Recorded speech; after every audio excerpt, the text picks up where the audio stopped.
நீங்க ஒரு ஆம்பளைய கல்யாணம் பண்ணிக்கணும்னு ஆசைப்படுறீங்க. நான் ஒரு பொம்பளைய கல்யாணம் பண்ணிக்கணும்னு ஆசைப்படுறேன். அந்த பொம்பளை நீங்க இல்ல.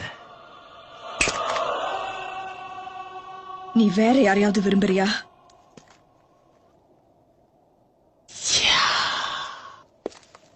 படையப்பா, என்ன பத்தி உனக்கு தெரியாது. இந்த நீலாம்பரி அவ்வளவு சீக்கிரமா எதுக்கும் ஆசைப்பட மாட்டா. அப்படி ஆசைப்பட்டா அதை அடையாம விட மாட்டா. உன்னையும் அடைஞ்சே தீருவேன். அடையாம விட மாட்டேன்.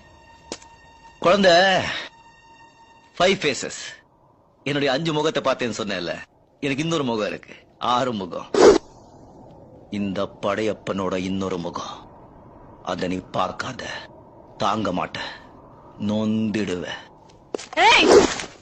என்னை பத்தி உனக்கு தெரியாது. என் வழி தனி வழி. சீண்டாத. வெயிட், உன் மனசுல இருக்கிற அந்த பொம்பளை யாருன்னு நான் தெரிஞ்சுக்கலாமா?